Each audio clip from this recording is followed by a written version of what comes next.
নমস্কার বন্ধুরা, welcome to কর্মোলজি। আজ আমি জিএনএম এন্ট্রান্স এক্সাম 2021-এর জন্য ইংলিশ গ্রামারের ফুল কোয়েশ্চেন টাইপের লিস্টটা তোমাদের জন্য নিয়ে এসেছি। এক্সামের 65 মার্কসের মধ্যে 10 নাম্বারের ইংলিশ গ্রামার থাকবে। এই 10 নাম্বারটা একেবারেই গাফিলতির বিষয় নয়।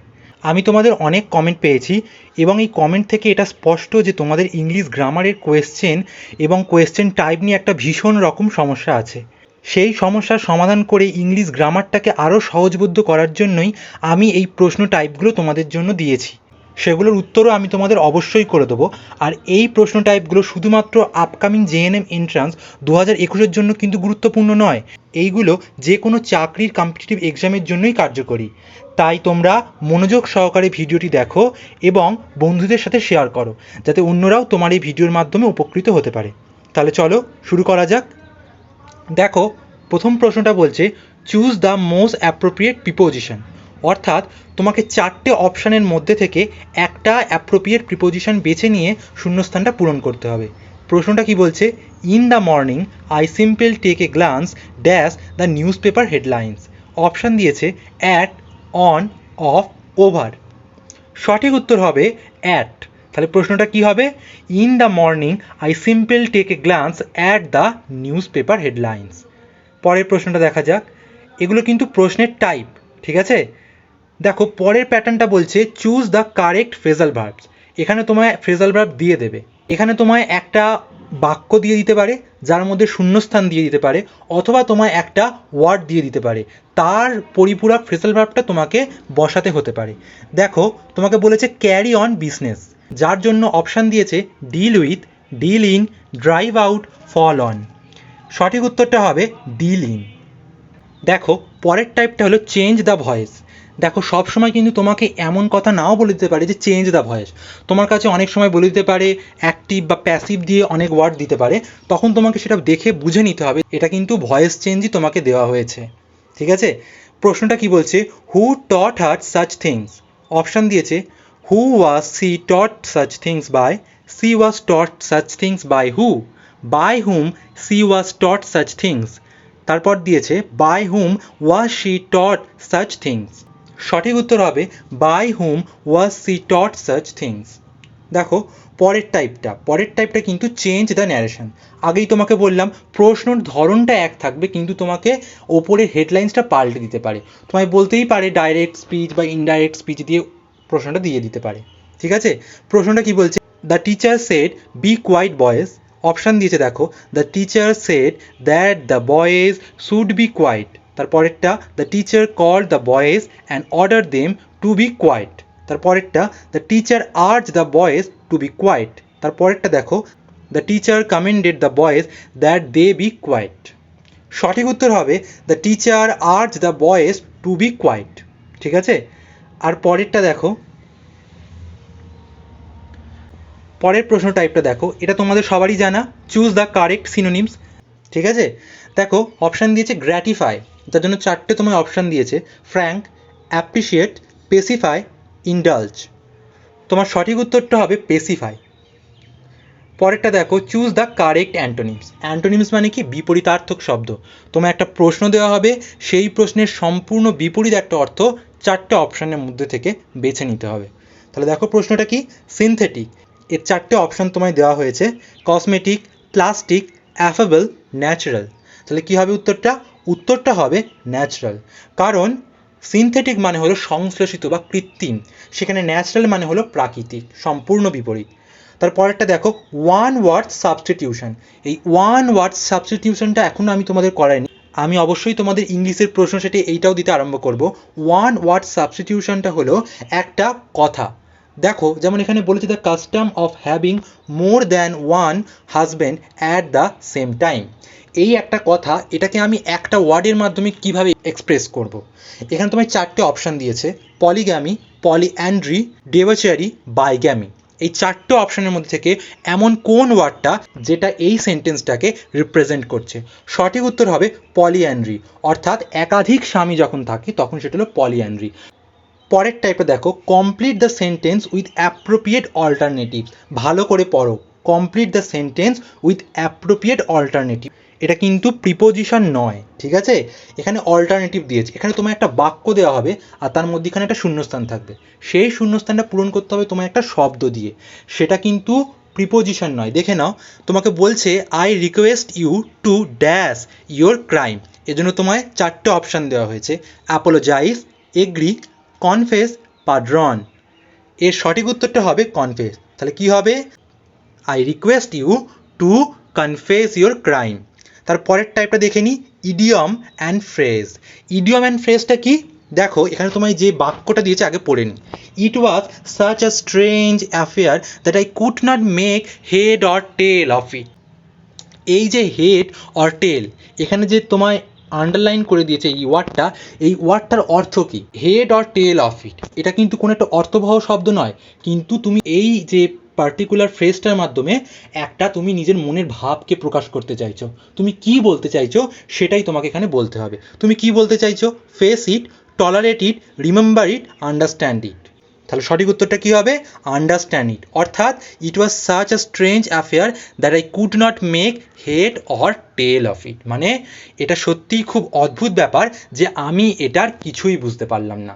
Head or tail of it মানে মাথা বা লেজ কিছুই খুঁজে না পাওয়া। পরের টাইপটা দেখি, বলছি চুজ দ্য কারেক্ট স্পেলিং। এটাও কিন্তু একটা গুরুত্বপূর্ণ টাইপ, ঠিক আছে? এখানে ওভারল্যাপটের 4টে তোমায় স্পেলিং দিয়েছে, এই 4টে স্পেলিংয়ের মধ্যে সঠিক উত্তরটা কী হবে? ওভারল্যাপড, OVERLAPPED, ঠিক আছে? পরের প্রশ্নটা দেখো, improve the sentence. Improve the sentence মানে কি? দেখো সেন্টেন্সটা কি বলছে, the member of his family are coming in this train. এই সেন্টেন্সটা ঠিক আছে, মোটামুটি ঠিক আছে, কিন্তু এটাকে আমরা আরও কীভাবে ইমপ্রুভ, আরও কীভাবে ভালো করতে পারবো, কি এমন ব্যবহার করলে ভালো করতে পারবো, কার জায়গায় আমরা বসাবো ইনের জায়গায় আমরা কিভাবে অন্য কিছু বসিয়ে এটাকে আরও ভালো করতে পারবো। দেখো, with, by, on, no improvement. No improvement মানে হলো না, বাক্যটা ঠিকই আছে, এটার আর কোনো ইমপ্রুভমেন্ট প্রয়োজন নেই, যেটা আছে সেটাই ঠিক। দেখো তাহলে দেখো, the member of his family are coming, সঠিক উত্তরটা হবে বাই দিস ট্রেন, ঠিক আছে? পরেরটা কি বলছে দেখো, পরের টাইপটা, read the following sentences and spot the error. If any in one part only of each sentence, the part of have been marked A, B, C. In case if you do not find any error in the sentence, your answer will be D. দেখো এই ধরনের প্রশ্নগুলো কি হবে, এখানে তোমাকে এররটা বের করতে হবে, অর্থাৎ কোন বাক্যটা ঠিক নেই, তার গঠনের ত্রুটি আছে, বা কোনো গ্রামাটিক্যাল মিস্টেক আছে কিনা, বা কোনো বানান ভুল আছে কিনা, এমন জিনিসগুলো তোমাকে এখানে দিয়ে দেবে। ডিউরিং লাস্ট ডেজ, এটা এ। I was continuously trying, এটা B, to contact you but you were not available, এটা C, no error, অর্থাৎ এর কোনো এররই নেই। কিন্তু দেখো আগে বাক্যটা ভালো করে দেখে নাও, ডিউরিং লাস্ট ডেজ মানে অতীতকাল, I was continuously trying, এখানে হবে হ্যাভ বিন, কিন্তু হ্যাভ বিন এখানে বসায়নি, তাই জন্য এখানে ভুলটা হবে অ্যান্সার B, ঠিক আছে? এরমও তোমার একটা প্রশ্ন টাইপ হতে পারে, রেকগনাইজ দ্য সেন্টেন্স। কেন, মানে কেমন প্রশ্নটা? দেখো একটা তোমায় সেন্টেন্স বলে দিয়েছে, I know what his name is. এই সেন্টেন্সটা কেমন sentence? Simple sentence, complex sentence, compound sentence, mix sentence? সঠিক উত্তর হবে কমপ্লেক্স সেন্টেন্স, কারণ এখানে হোয়াট চলে এসছে, হোয়াট, দ্যাট, যখনই এই ধরনের পদগুলো বাক্যর মধ্যে চলে আসে তখন কিন্তু বাক্যটা আর সিম্পল থাকে না, সেটা কমপ্লেক্স হয়ে যায়। দেখো পরের টাইপটা দেখো, fill in the blank with relative pronoun. আরও এক ধরনের প্রশ্ন হতেই পারে এর সাথে, যে fill in the blank with proper conjunction. Conjunction মানে যে ওয়ার্ডগুলো দুটো শব্দকে জয়েন করে, যেমন অ্যান্ড, ঠিক আছে? দেখো এই ধরনের প্রশ্নতে কি বলছে, he is here dash is fortunate, which, that, দোষ। সঠিক উত্তরটা কি হবে? সঠিক উত্তর সবাই জেনে গেছো, দ্যাট। পরের প্রশ্নটা দেখো, চুজ দ্য কারেক্ট মিনিং। এটাও কিন্তু সিনোনিমসের মতো, কিন্তু সিনোনিমসে যেমন ওয়ান ওয়ার্ড থাকে, একটা সিনোনিমসের একটা ওয়ার্ড দিয়ে এক্সপ্রেস করা হয়েছে, এখানে কিন্তু নাও হতে পারে। দেখো এর মানেটা চেয়েছে, জেনরের মানেটা চেয়েছে, এটা কিছুটা সিনোনিমসের মতোই, কিন্তু এখানে ওয়ান ওয়ার্ড নেই, এখানে অনেক কটা ওয়ার্ড দিয়ে সেটাকে বোঝানো হয়েছে। জেনরে কথার মানে কি? A grand tour, a specific category, a chauffeur, a long list. সঠিক উত্তর হবে আ স্পেসিফিক ক্যাটাগরি। তোমরা যখন কমিক্স পড়ো তখন দেখবে জেনরে বলে একটা অপশান থাকে, একটা স্পেসিফিক ক্যাটাগরির কমিক্স ওখানে দেওয়া আছে। ঠিক আছে, পরের অপশানটা দেখি, পার্সন রিলেটেড কোয়েশ্চেন্স। এই প্রশ্নটা কেমন? পার্সন রিলেটেড কোয়েশ্চেন মানে তোমার হয়তো বলতে পারে, প্রশ্নটা দেখো, a person who write book is called. একজন মানুষ যিনি বই লেখেন তাকে আমরা কি বলে ডাকবো? অবশ্যই লেখক। অপশানগুলো কি দিয়েছে? অ্যানথ্রোপোলজিস্ট, আর্কিওলজিস্ট, অথর, ডেন্টিস্ট। অবশ্যই আমরা তাকে ডেন্টিস্ট বলবো না, অথারই বলবো, লেখক। এই জায়গায় কিন্তু তোমাকে আরও অন্য ধরনের প্রশ্ন দিয়ে দিতে পারে। পরের টাইপটা দেখো, রিকনস্ট্রাকশন অফ সেন্টেন্স মানে কি? দেখো তোমার এখানে 4টে সেন্টেন্স দিয়ে দিয়েছে, প্রতিটার পি কিউ আর এস করে টিক করা আছে। প্রথমে তোমায় বলেছে আই ওয়াজ, তারপরে পি দিয়েছে and stay for a few days in Delhi, Q দিয়েছে when my father told me, R দিয়েছে ভেরি এক্সাইটেড, এস দিয়েছে that I could go with him. এই 4টে ওয়ার্ডকে ঠিকঠাকভাবে তোমায় সাজাতে হবে। এর যে সিকোয়েন্সটা সেটা কি হবে সেটাই তোমায় বলতে হবে। তাহলে সিকোয়েন্সটা কি হবে? সঠিক উত্তর দেখো, আগে দেখে নাও প্রশ্নটা কি। Very excited, I was very excited when my father told me, R Q that I could go with him, S R Q S, তারপরটা কি? And stay for a few days in Delhi. তাহলে প্যাটার্নটা কি হলো? R Q S P. এটাই ছিল তোমাদের শেষ প্রশ্ন টাইপ। দেখো এই প্রশ্ন টাইপগুলো শুধুমাত্র কিন্তু তোমার জিএনএম এন্ট্রান্স এক্সামের জন্য প্রয়োজনীয় হবে তা নয়, কিন্তু এটা যে কোনো সরকারি চাকরির এই হলো ইংলিশ বেস, এর ওপর থেকেই প্রশ্ন আসে, এর বাইরে আর কোনো ধরনের প্রশ্ন তোমায় দেবে না। ঠিক আছে, তোমাদের অনেকের এই ইংরাজি টাইপটা নিয়ে সমস্যা ছিল, আমি আজকে তার ভিডিওটা দিয়ে সলভ করে দিলাম।